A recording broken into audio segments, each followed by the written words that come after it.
네, 오늘 우리가 지난주와 동일한 이 본문을 함께 읽었는데요. 그 요한복음에 담겨 있는 향유 옥합의 의미는 우리가 지난주에 나름 이 소상히 잘 말씀드려서 여러분들께서 잘 알고 계실 거라고 생각합니다. 예수님의 죽음, 곧 이 장래와 깊은 연관이 있던 일이었다는 것을 우리가 함께 봤죠.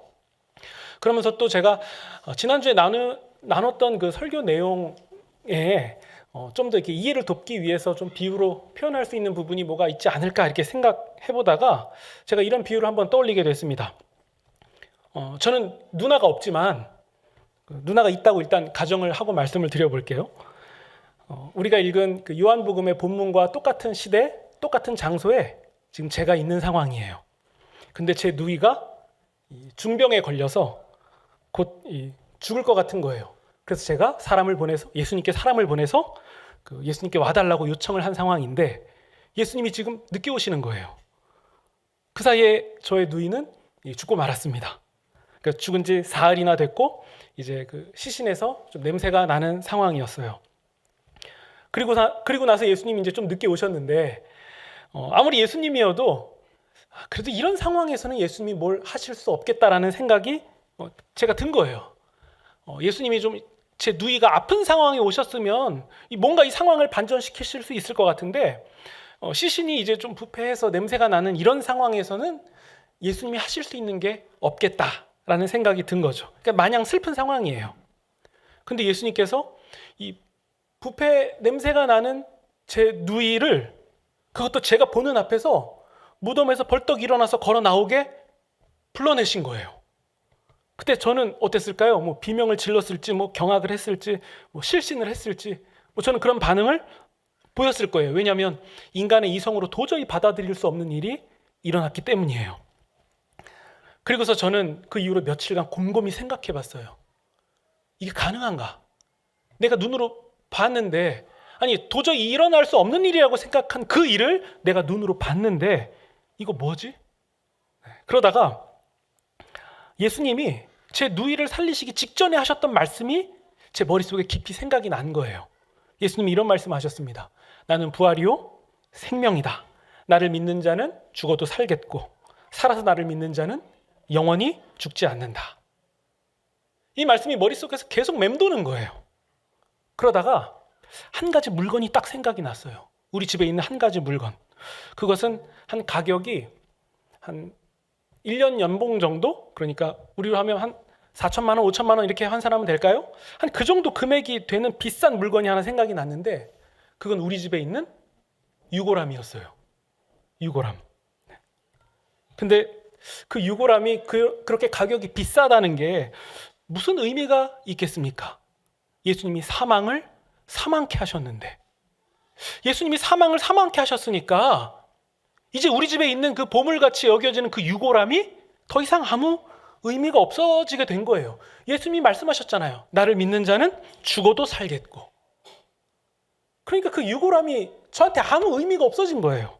그래서 어느 날 예수님이 우리 지방에 다시 오셨을 때 그때 저는 그 지극히 비싼 유골함을 가져다가 예수님이 보시는 앞에서 깨버렸어요. 그림이 상상이 되시죠? 제가 예수님 오신 앞에서 그 비싼 유골함을 깨버렸죠. 그때 곁에 있던 예수님의 제자 유다가 말하는 거예요. 야야야, 그게 얼만데? 야, 그거 깨트리면 안 돼. 차라리 그걸 팔아가지고 그 돈을 가난한 자에게 나눠주면 훨씬 더 좋지 않았겠냐고 이렇게 저를 다그치는 그런 장면이거든요. 그러면 여러분 제가 이야기를 여기까지만 딱 잘라서 말씀을 드려도 제가 왜 그 값비싼 유골함을 예수님 앞에서 깼는지 느껴지는 바가 있지 않습니까? 이해되고 또 그 사건에 담겨있는 의미가 보이지 않습니까? 네, 마찬가지예요. 제가 이해를 돕기 위해서 향유를 유골함으로 바꿔서 우리는 향유를 깨는 일이 없잖아요. 장례 때 유골함이 장례와 더 연관이 있는 물건이잖아요. 그래서 제가 바꿔서 한번 말씀을 드려봤습니다. 그러니까 마리아가 왜 예수님 앞에서 향유를 부었는지 그것도 남기지 않고 다 부었는지 그리고 그 일이 왜 예수님의 장례와 연관이 있는지에 대해서 우리가 또 새롭게 알 것 같지 않습니까? 네, 이 부분을 비롯해서 제가 지난주 설교에서 이 향유옥합 이 본문에 담겨 있는 의미를 다 말씀드렸기 때문에 오늘은 뭔가 이 부록처럼 이 본문이 그 핵심적으로 말하려고 하는 의미는 아니지만 지난주에 했기 때문에 오늘은 좀 부록처럼 좀 다른 격가지 얘기를 드려보면 어떨까라고 생각했습니다. 저는 날 때부터 짠돌이고 그리고 스케일이 이렇게 크지 않기 때문에 아주 작아서 그런지 모르겠지만 이 가룟 유다의 말이 계속 마음에 걸렸어요. 그걸 300데나리온에 팔면 가난한 자들에게도 나눠줄 수 있고 좋지 않냐? 그걸 왜 이렇게 허비하고 낭비했냐? 네. 물론 가룟 유다는요, 이 도둑놈 심보로 그런 얘기를 한 부분은 분명히 있어요. 하지만 이 가룟 유다가 한 말을 놓고만 봐도 너무 자연스러운 생각 아닌가요? 그리고 너무 합리적인 말이에요. 그러니까 저 같은 사람에게는 계속 그 말이 깊게 남아요. 그게 맞는데, 맞긴 맞는데. 네. 여러분 누가 제게 그 밥 한 끼를 산다고 해서 1년치 연봉에 해당하는 한 끼 식사를 저에게 대접했다고 하면 제가 그 비싼 그런 음식이 있겠습니까? 한 4천만 원, 5천만 원 하는 한 끼에 그런 음식을 제가 대접받았다고 해봅시다. 그럼 제가 너무 기뻐서 그날이 막 손꼽아 기다려주고 막 그랬을까요? 아니죠. 그럼 저는 분명히 이렇게 얘기했을 거예요. 여기 말고 우리 저 옆에 저기 뷔페 2만 원짜리 뷔페 가서 거기서 먹고 한 5천만 원이라고 했을 때 4,998만 원인가요? 그거 현찰로 주면 안 되냐? 저는 분명히 이렇게 얘기했을 거예요. 아무리 생각해도 저는 그렇게 얘기했을 거예요. 아니면 야 2천만 원 줘도 되니까 여기서 그냥 라면 한 그릇 먹고 2천만 원 줘라. 저는 그랬을 거예요. 그게 저에게 훨씬 더 기쁜 일이에요. 그러니까 이런 생각에서 도저히 벗어날 수 없는 제가 볼 때에는 300데나리온의 물건을 깬 게 좀 이상해요. 합리적으로 생각하는 게 맞는 것 같아요. 그런데 여러분 그 가룟 유다가 300데나리온을 얘기했는데요. 가만히 보니까 예수님의 제자가 어떤 금액을 계산하면서 예수님께 말씀드린 일이 또 있었어요. 그게 언제였냐면요. 그 요한복음 6장에 오병이어 사건 때 그랬어요. 그때 빌립이 예수님께 이런 말을 합니다. 예수님, 여기 모인 사람들을 다 먹이려면 조금씩만 나눠줘도 한 200데나리온은 필요합니다. 네, 그 300데나리온이 1년치 연봉이면 200데나리온은 대충 이제 어느 정도인지 감이 오시죠? 이 정도 돈이 필요합니다라고 얘기했습니다.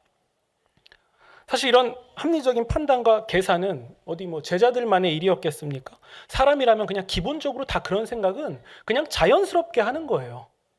오히려 성인인 경우에 그런 합리적인 생각이 안 되는 사람이면 사회생활에 있어서 그런 사람들은 너무 곤란하지 않나요?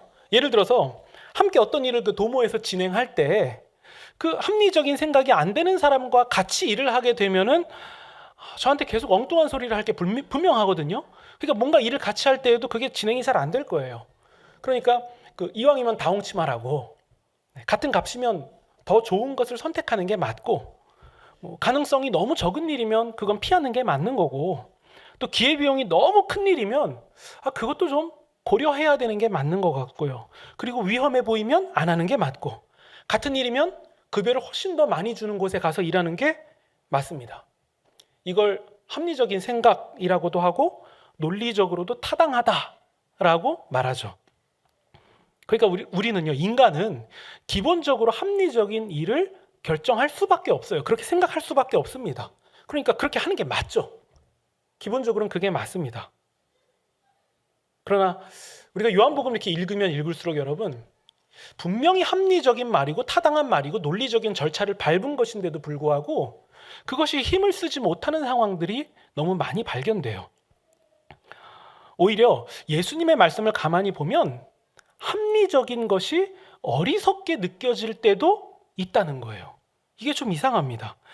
대표적인 예로 우리 지난번에 나눴던 그 선한 목자 교훈 한번 생각해 보시면 나는 선한 목자다. 선한 목자는 양들을 위하여 목숨을 버린다. 이 말씀 여러분 잘 알고 계시죠? 위험한 상황에서 삭구는 양들을 버리고 자기가 도망가지만 선한 목자는 양들을 두고 도망가지 않는다는 거예요. 오히려 자기가 목숨을 버린다는 건데요. 우리는 이 말씀이 진한 감동으로 다가옵니다. 근데 여러분 한번 합리적으로 생각해 보세요. 여러분들이 자꾸 이 신앙심이 너무 커서 그걸 가지고 생각하니까 감동적이지 합리적으로 생각하면 감동이 아닙니다. 여러분 양들보단 사람이 먼저 아니에요? 사람이 훨씬 우선돼야 되잖아요. 그러니까 삭군이 양들을 버려두고 도망가야만 살 수 있는 상황을 판단했다면 삭군은 양들을 두고 도망가야지 그게 합리적인 거 아니에요? 제가 엉뚱한 소리 하나요? 맞잖아요. 그러니까 선한 목자가 선한 건 알겠는데 자기가 죽을 만큼 위험하면 양들을 물론 마음은 아프지만 양들을 버려두고서라도 일단 자신이 도망치는 게 훨씬 합리적인 판단이에요. 여러분들이 아닌 것 같은 표정을 짓고 있지만 여러분들의 자녀가 예를 들어 목자라고 해봅시다. 양들을 두고 도망가야만 내 자녀가 살 수 있어요. 그러면 야 안 돼. 선한 목자는 양들을 두고 도망가는 일이 없어. 이렇게 말씀하실 거예요? 아니면 일단 도망가! 이러실 거예요? 일단 도망가야죠. 일단 도망가야 합리적인 거예요. 그러니까 우리가 합리적인 측면에서 보면 예수님 말씀 그거 되게 이상한 거예요. 아니 왜 양들을 두고 도망가세요? 예수님이 도망가야지. 그게 맞잖아요. 근데 물론 압니다. 여기서는 양은 비유예요. 양은 정말 동물을 말씀하신 게 아니라 예수님이 사랑하시는 자들을 양들에 빗대서 말씀하신 거잖아요.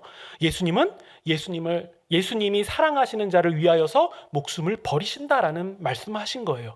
근데 그 말씀마저도 합리적이지 않아요. 남을 위해서 목숨을 버리는 게 여러분 합리적이에요? 여러분들의 자녀가 그런 결정을 한다 그러면 그거 합리적이야. 제대로 결정했어. 이러실 겁니까? 아니면 야 일단 너부터 살고 봐라. 이렇게 얘기하실 겁니까? 너부터 살고 봐라죠. 그러니까 예수님이 남들을 위하여서 예수님이 사랑하시는 자들을 위하여서 목숨을 버리시겠다고 하시는 말씀도 이게 합리적이지 않아요. 이상합니다. 우리가 믿음을 가지고 봐서 이게 받아들여지는 거지 합리적으로 보면 이게 맞지가 않아요. 예수님이 병든 나사로를 만나러 유대로 가신다고 하신 말씀도 이상해요. 제자들이 말렸거든요. 예수님 분명히 이 일 직전에 그 유대에서 예수님을 향해서 돌 던지려고 몇 번이나 그랬는데 거길 다시 가신다고요? 예수님 위험해요. 죽을 수 있어요. 거기 가시면 안 돼요. 자, 그러면 나사로를 만나러 다시 유대로 가시겠다는 예수님의 말씀이 합리적입니까? 아니면 거기 위험하니까 가지 말라고 얘기했던 제자의 말이 합리적입니까? 제자죠. 그러니까 합리적인 관점에서 보면 이게 사실 다 이상해요. 근데 합리적으로 보니까 이상하다는 게 또 맞는 부분도 있더라고요. 제자들이 이상한 것 같았는데 이제 다시 보면 제자들이 맞는 것 같아요. 그러니까 좀 이상합니다.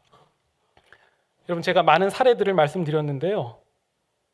제자들은 늘 합리적인 얘기를 한 것 같고 사람들은 합리적인 판단을 내리지만 예수님은 그렇게 하시지 않을 때가 너무도 많아요. 근데 여러분 한 가지 공통점은 좀 보이더라고요. 예수님이 유독 언제 합리적이지 않은 말씀을 하셨냐면요. 바로 사람, 곧 관계를 다루실 때는 비합리적인 말씀을 너무 많이 하신다는 거예요. 돌이 날라와도 나사로에게 가야만 한다고 말씀하신 예수님. 그리고 양들을 위해서 나는 목숨을 버리러 왔다고 말씀하신 예수님. 여러분 그 예수님에게는 최소한 합리라는 것은 그다지 중요해 보이지가 않습니다. 여러 사례를 말씀드릴 것도 없이 예수님이 죄인을 위하여 십자가에 달리려고 제물이 되려고 오셨다. 죄인들을 위하여 목숨을 버리러 오셨다라는 말씀 그 자체가 이미 비합리 아닌가요? 합리적으로 그게 이해가 되십니까? 정말 성경이 우리에게 전하는 대로 인간은 피조물이고 예수님이 창조주 하나님이시라면 왜 창조주가 피조물 따위를 위해서 죽습니까? 그거 비합리적이지 않습니까? 오히려 능력이 부족한 분이 아니니까 다 쓸어버리고 다시 만드시면 훨씬 더 편하고 예수님도 안 죽어도 되고 그런 거 아니에요? 근데 왜 그렇게 안 하시죠? 그러니까 신과 피조물 관계 속에서 신이 피조물을 위하여서 제물이 돼서 죽는다라는 얘기는 이게 너무 어이도 없고 합리적이지도 않고 말도 안 맞으니까 그러니까 사람들이 믿기 어려운 거 아니에요? 그래서 사람들이 안 믿는 거 아닙니까? 말이 안 되니까. 그러니까 믿기 어려운 거죠. 그러니까 이해되는 부분도 있어요. 그런데 여러분 꼭 그렇지만도 않은 부분도 있기는 있더라고요. 아까 제가 이 관계라고 말씀드렸잖아요. 이 관계라는 틀 안에서는 그리고 그 사람 사이 사람이라는 측면에서 볼 때에는 합리, 논리와 같은 것들이 오히려 그 관계를 망치게 하는 부분도 있더라고요. 그런 부분이 발견되기도 합니다. 예를 들어 볼까요? 되게 많겠지만요. 여러분, 젊은 부부로 갈수록 기성세대들보다 상대적으로 훨씬 더 합리적으로 생각하는 그런 경향이 있거든요. 내가 공동관리비 30만 원 냈으면 너도 공동관리비 30만 원 내야 돼요. 29만 원 내거나 28만 원 내면 기분이 안 좋아요. 육아에 있어서 우리 맞벌이니까 내가 5시간 아이랑 놀아줬으면 너도 5시간 놀아줘야 돼. 이런 측면이 있습니다. 내가 아이를 오늘 씻겼으니까 내일은 너가 씻겨. 내가 이틀 설거지했으니까 다음 이틀은 너가 설거지해야 돼. 내가 이번 주에 빨래 했으면 다음 주엔 너가 해야 되고, 이번에는 우리 부모님 댁 갔으니까 다음에는 너네 부모님 댁 가야 돼. 내 생일에 5만 원 썼으면 너 생일에도 5만 원 써야 돼. 근데 여러분, 이게 제가 나쁘다는 얘기를 드리는 게 아니에요. 합리적이라는 얘기예요. 되게 합리적이에요. 그러니까 합리적이니까 이대로만 하면 불편한 요소가, 불만의 요소가 없는 건 맞아요. 근데 여러분, 진짜 한번 잘 생각해 보세요.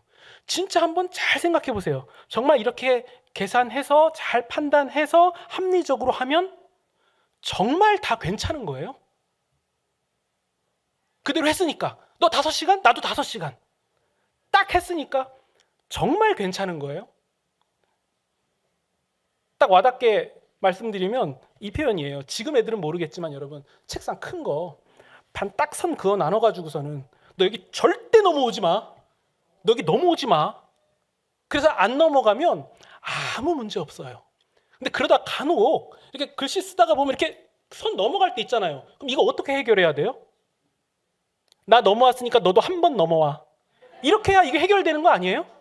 그러면 너가 한 번 넘어왔으니까 나도 한 번 넘어와도 되네? 그럼 됐어. 이렇게 되지 않나요? 야, 나 한 번 넘어가면 이거 실수야. 없었던 일로 해. 하면은 나는 얻은 게 없으니까, 보상을 못 받았으니까, 합리적이지 않으니까 계속 신경 쓰이는 거예요. 너 두고 보자. 그렇게 되지 않나요? 그러니까 선만 안 넘어가면 된다. 이걸 다른 표현으로 합리적이다라고 할 수 있는 거 아닌가요? 근데 여러분, 실제로 합리를 요구해서 관계가 유지되면 딱 그 모양이에요. 선을 안 넘어갔기 때문에 그냥 괜찮아 보이는 거죠. 실제로 그렇다는 거예요. 여러분, 정말 이 잘 살아가는 부부들을 보면요, 내가 했냐 너가 했냐는 별로 안 따지더라고요. 정말 잘 사는 모범적인 이 부부들을 보세요. 내가 더 했냐 너가 더 했냐는 별로 중요한 문제가 아니에요. 그러니까 관계는 절대로 합리 혹은 합의를 봐서 잘 이게 서로 약속을 한 거, 이런 것들로 세워지는 게 아니라는 거예요. 필요하면 내 쪽으로 넘어와서 여기 좀 더 써. 필요하면 선 넘어올 수도 있지 라고 얘기를 해야 관계가 유지되더라고요. 실제 그렇습니다. 여러분, 사랑이 왜 위대합니까? 한 사람이 사랑에 빠지면 완전히 합리적이어야만 한다고 생각하는 그 인간의 본성을 넘어서게 돼요. 그러니까 그 사랑이 위대한 거예요. 왜 내가 사랑하는 사람에게 나의 시간과 물질 이런 것들을 다 써서 선물도 주고 했는데, 분명히 나는 손해를 본 게 맞는데 왜 나는 손해를 봤다는 생각이 전혀 안 들죠? 왜 오히려 줬는데 내가 더 이득을 봤다라고 느끼죠? 왜 그렇습니까? 내가 순간 합리적인 사람이 되지 않았기 때문에 그런 거예요? 아니, 합리는 여전히 있어요. 분명히 선물 살 때 야, 같은 값이면 이거지라고 골랐을 거예요. 근데 그 물건을 결국 줬는데, 내가 갖는 게 아니고 줬는데도 나는 이득을 봤다고 생각을 해요. 그 이상하지 않습니까? 사랑하니까 그런 내가, 그런 나라는 틀을 초월하게 돼버리더라고요. 오히려 더 얻은 것 같은 느낌을 얻습니다. 막 연애하다가 집에 바래다 주고 막 그러잖아요. 다 큰 성인이 집도 못 찾아갑니까? 근데 왜 그렇게 데려다 주죠? 그런 식으로 바래다 주면은 바래다 준 사람은 차비도 한 번 더 들고 시간도 한 번 더 쓰잖아요. 그러니까 합리적인 것은, 야, 우리 여기서 깔끔하게 여기서 딱 헤어져. 여기서 정확히 헤어져야만 너도 1,500원 나오고 나도 1,500원 나와. 이렇게 해야지 맞는 거잖아요. 근데 왜 그렇게 안 하죠? 그 계산이 된다 해도 왜 나는 그 집 앞까지 가서 잘 들어갔는지 확인까지 하죠? 왜 그래요? 사랑하면 그렇게 돼요.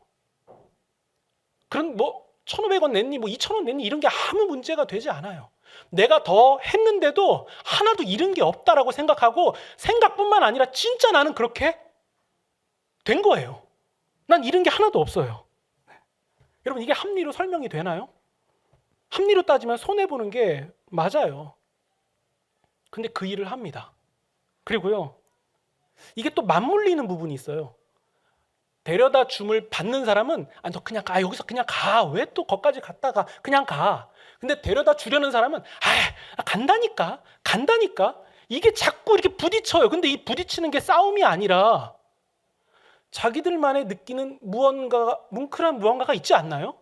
그러니까 내가 데려다 줄게 할 때 당연하지, 안 데려다 주려고 그랬어? 이러면 안 되고, 아니야 너 여기 집에 가, 여기서 가, 그냥 가, 왜 시간을 2번 써?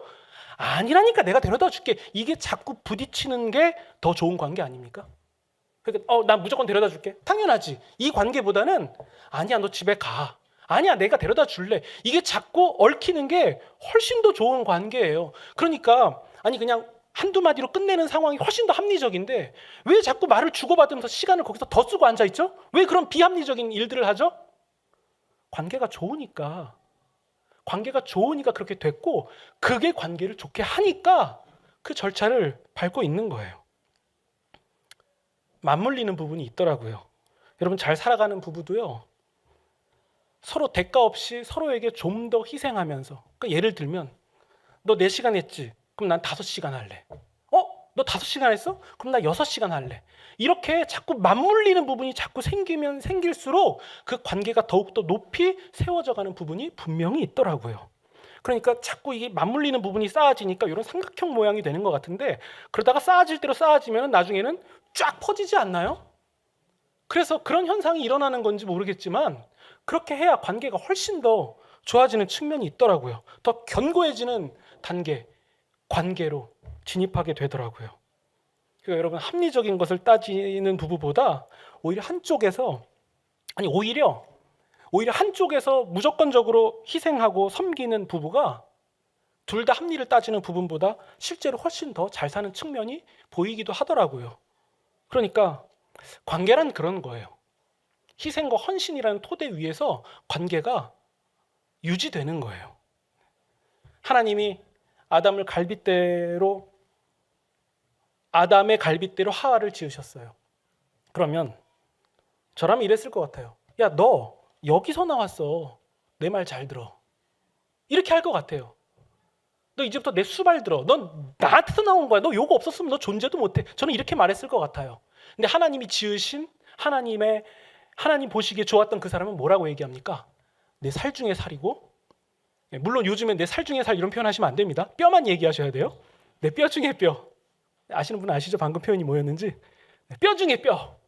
이렇게 얘기하면서 그 사람을, 그 존재를 굉장히 찬미합니다, 여러분. 관계란 그런 거예요. 하나님이 지으신 사람은 그런 존재예요. 그러니까 여러분 합리와 논리를 사람 사이, 관계 속에서 따지는 것은 그냥 선긋기를 그럴싸하게 포장한 것일 뿐이지 절대로 말 그대로 합리적인 해결이라는 것은 도출이 되지 않습니다. 진정한 관계는 언제나 사랑과 희생 위에 서게 되어 있습니다. 내가 설거지했으니까 네가 설거지해, 이게 아니라 상대방이 고단하게 보낸 하루를 생각해 보니까 내가 설거지하는 것이 맞겠다라는 생각이 드는 거고, 그런 생각이 들지 않는다 할지라도 그것을 할 때 관계되게 되는 거죠. 물론 여러분 이렇게 말씀드리면요, 꼭 이런 공격을 하시는 분이 있어요. 아니 내가 그렇게 헌신하는 걸 상대방이 알아줘야 내가 하죠. 네. 내가 그냥 이렇게 계속하면 이거 당연하게 여길걸요? 이렇게 말씀하시는 분도 계실 것 같아요. 근데 어떻습니까? 그 말도 되게 합리적이지 않습니까? 상대방이 알아줘야 내가 해주죠. 내가 계속 해주면 당연한 줄 알아요. 그러니까 안 할 거예요. 이거 되게 합리적인 거예요. 네. 저희 집이 그렇다는 얘기는 아닙니다, 여러분. 네. 근데 여러분 진짜 그렇지는 않더라고요. 더 사랑하는 쪽이 더 사랑하는 쪽이 언제나 이깁니다. 언제나 이겨요. 다른 사람에게 해줄 거, 물론 다른 사람에게 해주면 막 감사 인사도 받고 막 그러거든요. 근데 그 똑같은 걸 자녀에게 해주면요, 욕 들어먹을 때가 있잖아요. 에이씨, 뭐 이거밖에 안 줘? 이거밖에 안 돼? 네. 근데 밖에 있는 애들한테는 1,000원만 줘도 고맙습니다 한다니까요. 그렇죠? 근데 자녀에겐 그렇게 해주고도 욕 들어먹어요. 근데 그거 몰랐습니까? 알죠? 한두 번 당한 게 아니니까. 근데 왜 또 하십니까? 왜 그렇게 비합리적으로 사세요? 왜 또 하세요? 네. 사랑하니까요. 내가 사랑하는 것 자체가 이미 보상이니까요. 내가 사랑을 하고 있다는 상태가 이미 보상이기 때문에 나라는 존재를 뛰어넘어 버리는 영역에 들어가게 만드는 힘이기 때문에 나는 알면서 해요. 사랑하는 것 그 자체가 이긴 거예요. 그게 상입니다.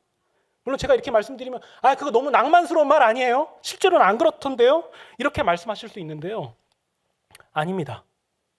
나를 더 사랑하던 그 사람이 없고 빈자리만 남게 되면 그때는 분명히 깨닫게 될 거예요. 그 빈자리를 보고 느끼게 되실 거예요. 내가 졌다. 내가 졌다. 그러니까 사랑하는 게 이긴 거예요. 지금은 아닌 것 같죠?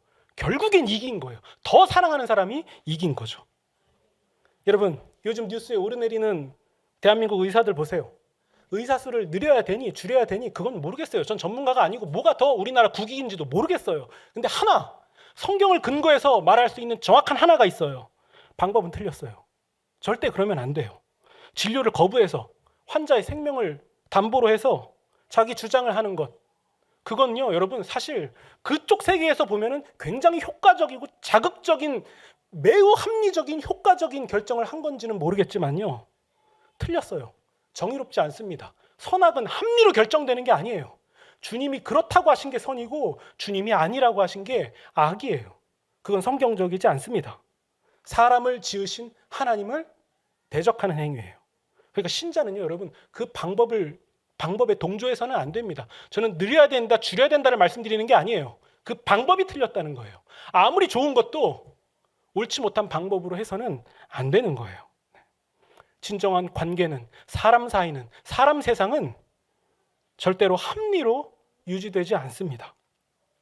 더 사랑하는 사람의 희생을 토대로 만들어지는 것이고 서로 더 사랑하는 관계로 굳건해져 가는 거예요. 여러분, 마리아가 그 향유가 아무리 비싼 거라 할지라도 예수님 앞에서 아무런 의미가 없어진 게 됐기 때문에, 그래서 그거 다 부은 거 아니겠습니까? 여러분, 그걸 합리로 계산적인 측면에서 보면 도저히 이해할 길이 없어요. 마리아는 그렇게 한 이유가 있어요. 최소한 그 합리적인 사람, 예수님이 일찍 오셨으면 다 됐을 일이에요 라고 고백할 정도로 합리적인 판단이 되는 그 사람이 향유를 예수님 앞에 다 부었다면 우리가 합리적인 측면으로 볼 때는 이해되지 않는 부분이 그 마리아에게는 있었던 거예요. 우리도 그래요. 우리도 그렇게 다르지 않아요. 우리가 제3자에서 팔짱 끼고 보니까 왜 저렇게 합리적이지 않은 행동을 하지? 라고 말할 수 있어요. 그건 되게 합리적인 말인 건 맞아요. 근데 그게 아닐 수도 있다는 거예요. 마리아는 분명히 무엇을 발견했기 때문에, 뭘 느꼈기 때문에 그 향유를 다 붓고도 그는 분명히 얻었다고 생각했을 거예요. 예수님보다 더 귀한 것은 더 이상 이 세상에 존재하지 않는다. 그게 마리아의 신앙 고백이었을 것이 분명합니다. 그런데 예수님도 그래요. 마리아를 비롯해서 예수님이 사랑하시는 모든 인류를 지배하고 있는 죄와 사망의 권세를 끝내시기 위해서 예수님은 처음부터 대속제물로 죽으시기 위해 이 땅 가운데 오셨습니다. 그것은 합리로 이해할 길이 없어요. 예수님이 왜 그렇게 하셨는지 합리로는 도저히 이해할 길이 없어요. 그러니까 가룟 유다처럼 저거 300데나리온에 팔면은 더 좋은 일이 일어났을 건데 라고 생각하신다면 우리는 예수님을 이해할 길도 없고 실상 우리가 살아가고 있는 인간 세상의 관계 속에서도 이해할 수 있는 길이 없는 거예요. 예수님이 십자가를 지신 것, 그것은 비합리적인 사건입니다. 최소한 사랑의 측면에서는 그래요. 비합리적인 일이에요. 근데 그 비합리적인 일을 신자들이 믿는 이유는 그게 합리, 비합리 차원에서가 아니라 그 일에 담겨 있는 의미. 왜 누구보다 합리적이신 분이 비합리적인 길을 선택할 수밖에 없었는가를 깨달은 신자들이기 때문에 그 일을 믿을 수밖에 없는 거죠. 받아들여지는 거예요.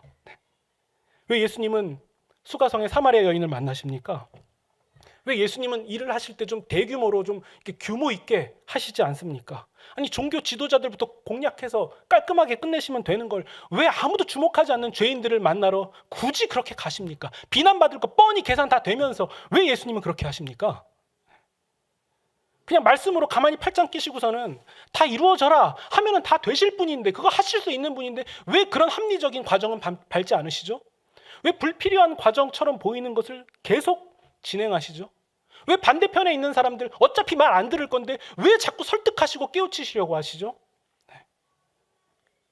꼭 예수님이 그렇게 하셔야만 했습니까? 근데 예수님은 그렇게 하셔야만 했습니다.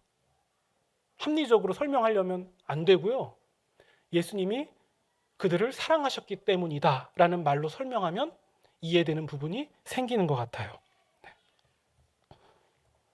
예수님은 우리를 사랑하시는 길로 가셨습니다. 우리를 사랑하시기 위한 그 목적으로 하셨기 때문에 우리에게 발생된 것은 여러분 관계죠. 그래서 여러분 우리가 패역해도 우리를 더 사랑하시는 측면에 계신 예수님이 계시기 때문에 우리의 관계는 아무 문제가 없는 거예요. 계속 유지돼 갈 수 있는 거예요. 그러다가 무지한 우리도 어느 날 깨닫겠죠. 아, 그게 아니구나. 예수님은 지속적으로 나를 사랑해 오셨고 내가 패역했구나. 우리가 그것을 또 깨닫게 되고 예수님께 나아가게 되는 부분이 발생하는 거예요. 주님은 우리를 그렇게 기다리고 계시고 그렇게 비합리적인 방법을 통해서 우리를 세워가셨던 겁니다. 여러분 우리가 가는 길도 그래요. 우리가 예수님이 가신 십자가의 길을 간다고 고백했다면 여러분 그 길은 합리적인 길 아니에요. 안전한 길도 아닙니다. 내가 손해볼 수 있는 길이기도 하고 내가 심지어 죽어지는 길일 수도 있어요. 근데 신자가 그 길을 기어코 가야만 하는 이유는 무엇입니까? 합리적인 부분 때문에 그렇습니까? 아니에요. 합리가 아닙니다. 나의 희생과 양보와 사랑이 관계를 만들어 가기 때문에 그렇게 하는 거죠. 우리가 가는 십자가의 길은 비합리적인 길입니다. 합리가 아니에요. 예수님이 가신 길이고 그 길은 사랑하는 길입니다. 사랑에 합리를 섞기 시작하면, 논리를 섞기 시작하면, 계산을 섞기 시작하면 여러분 다 망가지는 거예요. 이 사실을 꼭 명심하시기 바랍니다. 신자가 세상을 바라볼 때에도 합리, 논리, 계산 이런 측면으로 보면 그 세상은 반드시 망가지게 되어 있습니다. 신자는 바로 이 고백을 하는 사람이에요. 이 고백 자체가 세상에서는 비합리적인 얘기죠. 바보냐? 그럼 멍청한 얘기가 어디냐? 라는 말을 들을 거예요. 근데 여러분 맞습니다. 그 길이 맞아요. 합리적인, 논리적인 길 아니에요. 우리는 예수님이 가시는 길을 가는 거고 그 길은 사랑의 길이고 결국 우리는 그 길 끝에서 이게 진짜 합리적인 길이었구나 라는 것을 우리가 깨닫게 될 것입니다. 여러분 이번 한 주도 우리가 이렇게 시작하면 좋겠습니다. 나의 사랑과 희생이 정작 가장 합리적인 거다.